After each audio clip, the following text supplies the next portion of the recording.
Yamaha V4 sudah turun ke trek dan kalau dilihat dari catatan waktunya kira-kira lebih cepat inline 4 atau V4. Kalau Toprak udah ditungguin lama banget naik ke MotoGP, terus kenapa kontraknya hanya untuk 2026? Hah? Apakah kamu salah satu dari 5 orang yang beruntung mendapatkan giveaway dari Yamaha Indonesia?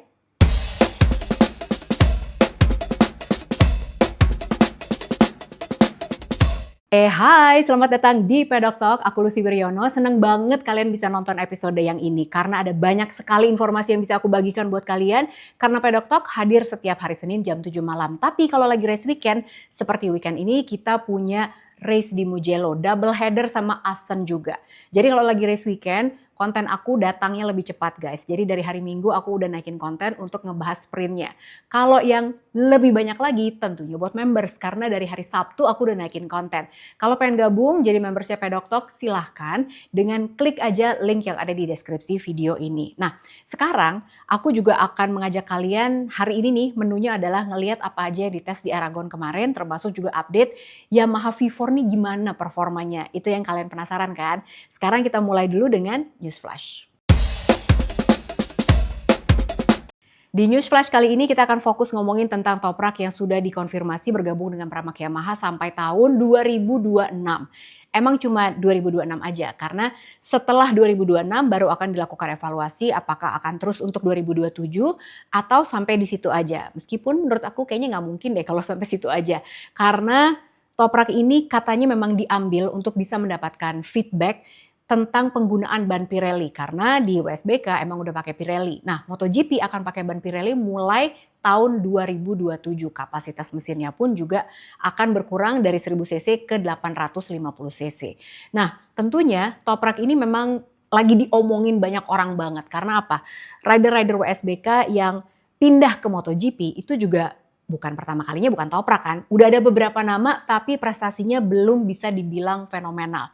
Kita ingat ada James Toseland, Troy Bayliss, Chris Vermeulen, Colin Edwards, Cal Crutchlow, ya kan? Tapi ya bagus, tapi belum fenomenal aja. Jadi banyak harapan yang dibebankan ke pundaknya Toprak, ayo dong harus bisa bikin sesuatu yang fenomenal. Karena memang Toprak ini fenomenal banget sih, setuju kan? Menurut aku PR-nya Toprak di tahun 2026 itu cukup besar. Karena kalau kita lihat nih ya dari jumlah serinya aja deh, WSBK 12, MotoGP 22. Sirkuitnya itu yang dipakai WSBK banyak yang beda juga sama yang dipakai sama MotoGP.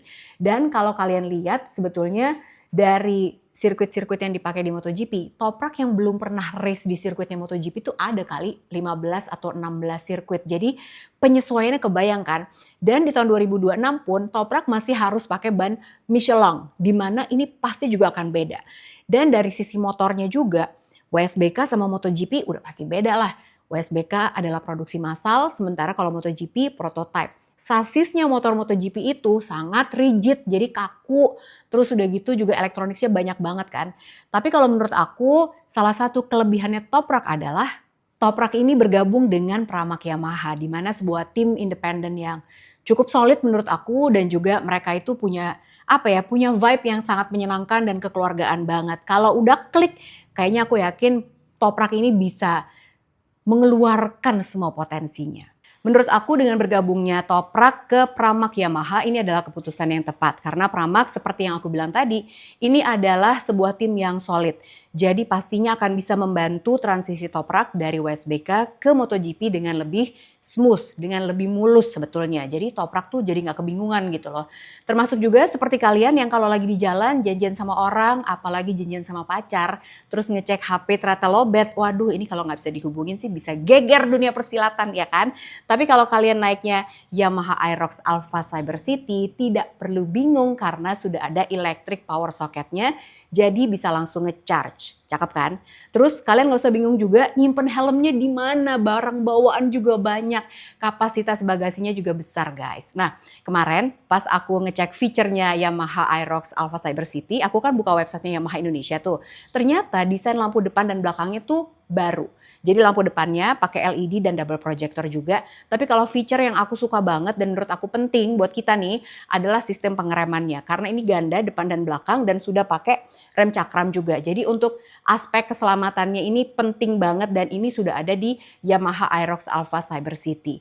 Dan ada kesempatan juga buat kita dapetin uang tunai 1 miliar rupiah di program miliarder Yamaha. Makanya habis ini langsung mampir ke dealer Yamaha terdekat untuk cari info lebih lanjutnya atau kalian bisa langsung buka aja websitenya Yamaha Indonesia. Pokoknya kalian cari aja tuh program miliarder Yamaha dan motornya Yamaha Aerox Alpha Cyber City. Oke? Baiklah, sekarang kita update apa aja yang dicoba sama masing-masing pabrikan saat Aragon Test kemarin. Tapi biar kalian gampang ngikutinnya, aku akan breakdown satu-satu. Jadi tiap pabrikan tuh masalahnya apa dan mereka coba apa kemarin di Aragon Test. Kita mulai sekarang, yuk. Pabrikan pertama yang akan kita obrolin adalah KTM. KTM ini masalahnya adalah rear chatter. Jadi aku pernah bikin juga kontennya di Reel sama di TikTok. Jadi chatter itu adalah getaran ya guys. Jadi kalau dia masuk ke tikungan tuh, nah bagian belakangnya tuh geter gitu. Nah akhirnya apa? Karena kan gak nge-grip akhirnya di bagian belakang kan. Jadi begitu keluar dari tikungan gak ada akselerasi. Nah itu masalahnya KTM.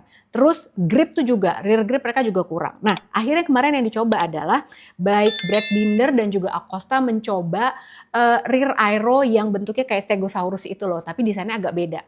Nah jadi dipercaya katanya si rear aero Stegosaurus versi baru ini dibilang katanya akan memberikan grip yang lebih baik. Jadi akan memberikan kestabilan, pokoknya downforce-nya juga lebih bagus di saat memasuki dan juga keluar dari tikungan. Nah, tapi kemarin Pedro Acosta sempat crash juga waktu melakukan pengetesan.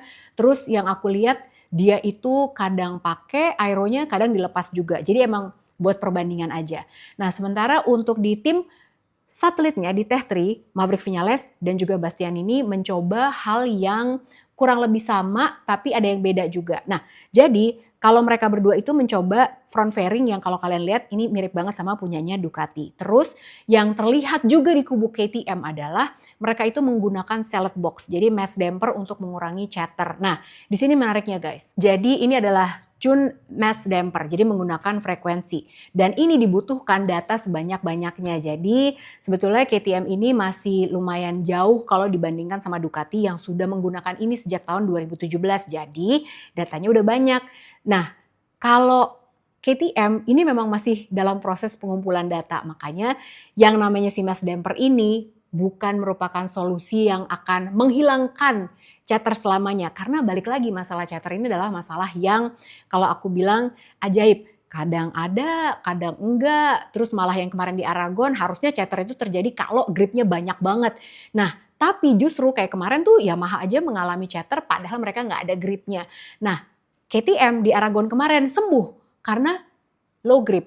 Jadi mereka nggak ada chatter. Tapi aneh ya, nah itu seaneh itu emang masalah chatter. Kita lanjut ke pabrikan selanjutnya yaitu Aprilia. Aprilia masalahnya selama ini adalah kestabilan saat keluar dari tikungan. Termasuk juga mereka masih punya isu yang belum dipecahkan sampai sekarang yaitu mesinnya panas. Nah kemarin jadi concern juga pada saat melakukan pengetesan.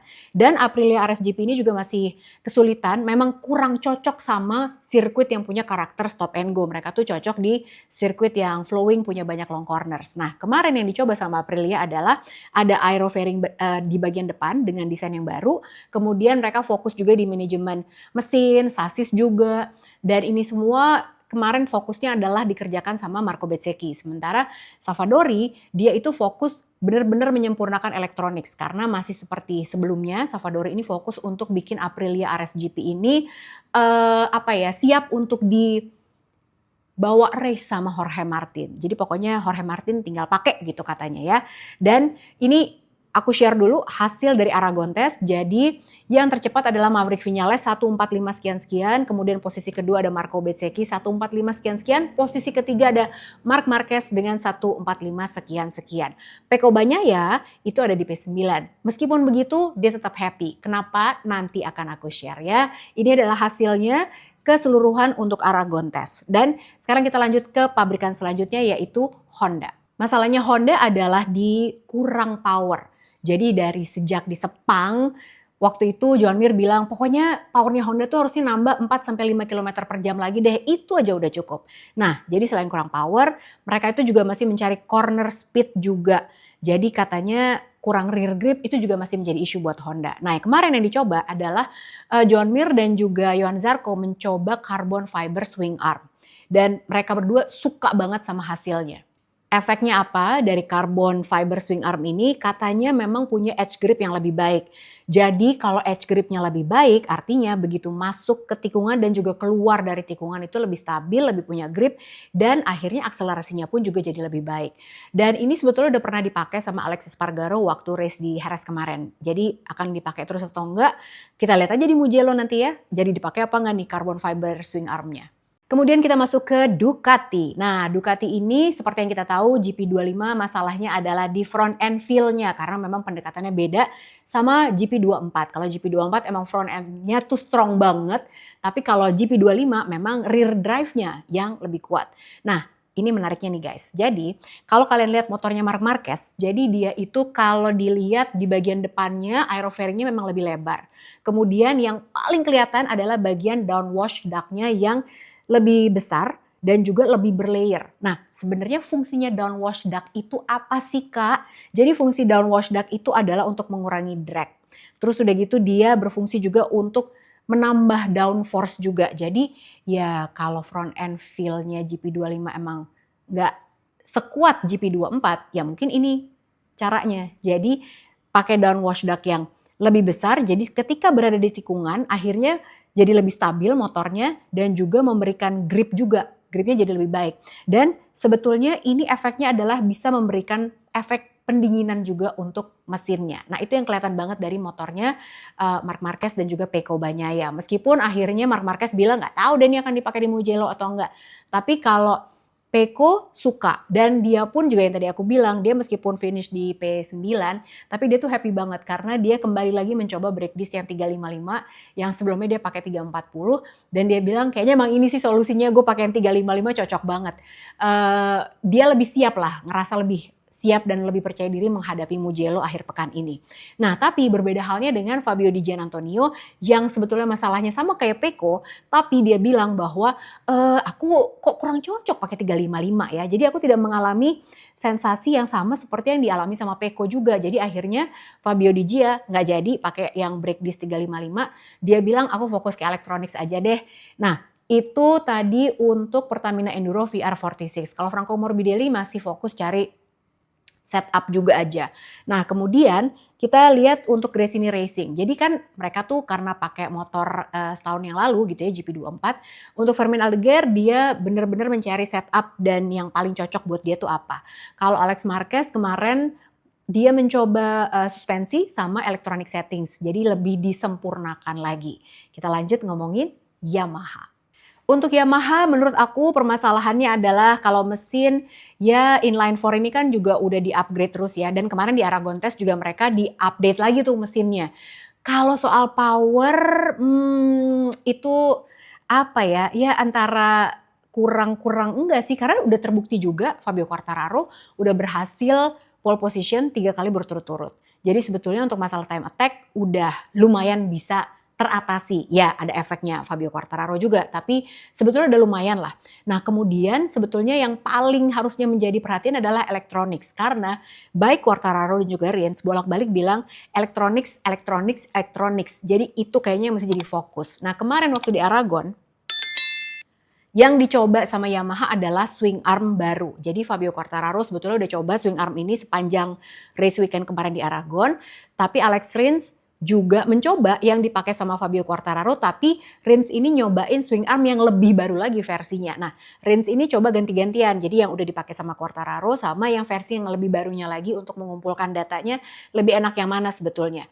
Dan sekaligus lagi-lagi ya, yang difokuskan sama Yamaha kemarin adalah electronics-nya karena itu yang masih harus dibenahi. Dan kemarin tuh banyak juga lah Yamaha nyobain aerodynamics juga, banyak paket aero juga meskipun katanya Maio Meregali sebetulnya tidak terlalu banyak perubahannya tapi memang ada update tapi ya minor lah katanya Maio Meregali seperti itu. Nah kalau Pramac Yamaha sendiri dia juga masih fokus untuk mengembangkan rear grip. Bukan mengembangkan rear grip sih, sebenarnya mencari rear grip. Karena itu masalahnya Yamaha kemarin di Aragon. Terus karena abis dari Aragon kemarin mereka akan pindah ke Catalunya. Nah ini kan juga sirkuit yang low grip juga. Jadi Pramac Yamaha nih fokus nyari solusinya gimana sih supaya rear gripnya tuh bener-bener teratasi gitu ya. Jadi lebih punya rear grip karena itu penting banget buat akselerasi. Nah sekarang kita nyambung nih, kita nyambung ke soal V4-nya Yamaha yang dites kemarin di Barcelona. Karena tentu kalian penasaran juga hasilnya gimana sih Mbak catatan waktunya. Nah ini menariknya guys, jadi pengetesan di Barcelona itu kan 2 hari ya. Terus udah gitu yang turun adalah Dovizioso sama Augusto Fernandes. Pramac Yamaha juga turun, jadi Miguel Oliveira sama Jack Miller juga ada di sana, tapi Pramac tuh bener-bener fokus ke inline 4 aja pengembangannya. Sementara untuk Dovi sama Augusto Fernandes mereka nyobain V4. Nah, ada 3 motor yang dicoba. Tapi di hari pertama itu cuma ada 2 motor yang dicatat waktunya. Jadi motor yang pertama tuh nggak keluar, jadi dia nggak turun track. Motor yang pertama baru turun di hari kedua. Nah, ini adalah catatan hari pertama. Jadi kalau kalian lihat, ini cuman ada tulisannya Yamaha 2, Yamaha 3. Ada catatan waktunya, tapi di sini tidak dijelaskan mana yang inline 4, mana yang V4. Ya kan? Terus untuk hari kedua, tiga-tiganya ada Yamaha 1, 2, 3. Sama aja, nggak ada tulisannya ini yang V4 mana, yang inline 4 mana. Dan kemudian ketika ditanyakan ke Mayo Meregali, tim manajer dari Monster Energy Yamaha, dia bilang bahwa ini masih functionality test. Jadi kita lihat dulu V4 yang kita bikin ini berfungsi dengan baik atau enggak. Itu dulu, jadi belum ada evaluasi lebih lanjut. Bahkan ketika ditanya jadi kapan Fabio Quartararo sama Alex Rins bisa nyobain V4-nya, dia bilang belum dalam waktu dekat ini. Karena sebenarnya yang harus dievaluasi sekarang adalah bisa berfungsi dengan baik atau enggak. Jadi kita sabar-sabar dulu ya guys. Tapi kalau kalian udah nggak sabar, menanti apakah aku salah satu dari 5 orang yang beruntung mendapatkan giveaway dari Yamaha Indonesia, aku akan umumin 5 nama orang yang beruntung. Silakan dipasang kupingnya teman-teman. Yang pertama adalah Anton Hermanto dari Jakarta, 2 Raja Putra dari Lombok, 3 Samsul dari Surabaya, 4 Torik Ridwanuloh dari Cilengsi Bogor, 5 Lineke Veronica dari Manado. Selamat buat kalian berlima. Buat yang belum beruntung tenang, masih ada hadiahnya. Hari ini nih di kuis yang hari ini juga ada. Jadi kalian pastikan nonton Pedok Talk sampai habis, oke? Nah, buat 5 teman-teman aku ini, jadi buat Anton, buat Raja Putra, Samsul, Torik, dan juga Lineke, silakan dikirimkan data yang lengkap ke kontak luciwiryono@gmail.com. Jadi isinya adalah nama kalian, nama lengkap ya, nomor yang bisa dihubungi, dan alamat lengkap, karena hadiahnya akan segera aku kirim dari sini. Jadi harus lengkap. Kalau nggak lengkap nanti nyasar hadiahnya ya kan? Emailnya ke kontak luciwiryono@gmail.com. Aku tunggu ya. Nah buat kalian yang masih pengen dapetin hadiah juga, ini ya hadiahnya tuh pokoknya keren deh. Pasti bisa kalian pakai dan kepake banget. Ini pertanyaannya buat hari ini ya. Apa sistem pengereman yang digunakan di Yamaha Aerox Alpha Cyber City? Sekali lagi pertanyaannya, apa sistem pengereman yang digunakan di Yamaha Aerox Alpha Cyber City? Tulis jawabannya di kolom komen yang aku pin di episode ini. Udah tinggal gitu aja, tinggal di reply di komen yang aku pin. Aku tungguin ya. Buat teman-teman yang tadi udah menang, aku tungguin segera di email aku di kontak luciwiryono@gmail.com. Seperti yang aku bilang, weekend ini kita ada race di Mugello. Sekarang kita kenalan dulu sama sirkuit Mugello seperti apa. Dan ada prediksinya juga. Yuk. Mugello ini salah satu sirkuit yang aku suka karena Itali banget gitu ya, dengan pemandangan yang cakep, terus udah gitu kenceng banget juga gitu karena straight line-nya itu 1 kilometer lebih. Nah, Mugello ini adalah sirkuit yang panjangnya 5,25 kilometer. Lebarnya 14, longest straight-nya, jadi trek yang paling panjangnya adalah 1,141 meter. Punya 9 tikungan ke kanan, 6 tikungan ke kiri. Rider yang paling banyak menang di sini adalah Valentino Rossi dengan 7 kali kemenangan. Paling banyak pole juga, 7 kali pole juga. All time lap record-nya adalah milik Jorge Martin dengan catatan waktu 1:44,504. Best race lap-nya adalah milik Pecco Bagnaia 1:45,770. Top speed-nya adalah milik Paul Espargaro dengan kecepatan 366,1 km per jam. Astaga, kencang banget. Nah, kita sekarang lihat apa yang terjadi tahun lalu. Siapa yang berada di podium sprint? Yang ada di P1 adalah Pecco Bagnaia, P2-nya Marc Marquez, dan P3-nya adalah Pedro Acosta. Nah, tahun lalu di sprint itu yang DNF banyak. si Sprint King, Martin, Sprint King tahun lalu ya, tahun sekarang kan Marc Marquez. Martin DNF, Quartararo, Bastianini juga crash, terus Mir sama Oliveira itu crash, DNF jadi mereka.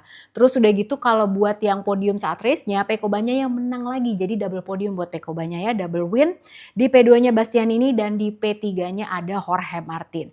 Nah, sang kontender kuat tahun ini, pesaing paling dekat Marc Marquez, Alex Marquez, tahun lalu nggak cakep hasilnya di Mugello. Jadi dia itu pas di sprint kalau nggak salah P8 apa P9 gitu ya. Sementara di race-nya itu P9. Iya, sprintnya P8, race-nya P9. Nah, kalau prediksi aku tahun ini tentu akan berbeda buat Alex Marquez karena dia punya best bike on the grid sekarang dengan GP24. Jadi dia pasti akan kompetitif. Jadi buat aku P1-nya adalah Marc Marquez, P2-nya Pecco Bagnaia karena ini adalah kampungnya sih guys, jadi mungkin dia punya motivasi lebih gitu ya. P3-nya adalah Alex Marquez. Kalau prediksi kalian siapa? Silakan tulis di kolom komen. Tapi jangan lupa di komen kalian juga harus ikutan kuisnya Yamaha Indonesia, oke? Pokoknya di reply aja di komen yang udah aku pin ya. Baiklah teman-teman, Pedok Talk terima kasih banyak udah nonton episode hari ini. Jangan lupa untuk di like, subscribe, dan juga di share episode ini. Dan kalau pengen jadi members, silahkan diklik link yang ada di deskripsi video ini. Jangan lupa ikutin kuisnya. Jangan lupa mampir juga ke dealer Yamaha terdekat buat ngelihat Yamaha Aerox Alpha Cyber City yang aku naksir juga. Dan kita akan ketemu lagi tentunya weekend ini. Jangan lupa ya, jadi kalau lagi race weekend, aku hadirnya di hari apa? Iya betul, hari Minggu, cakep. Ajakin teman-teman yang lain untuk nonton Pedok Talk juga, untuk subscribe juga. Terima kasih banyak buat supportnya. Kita segera ketemu lagi hari Minggu. Semoga kalian semua sehat-sehat, semuanya dilancarkan, diberikan rezeki yang bagus juga. Segera ketemu lagi ya, bye.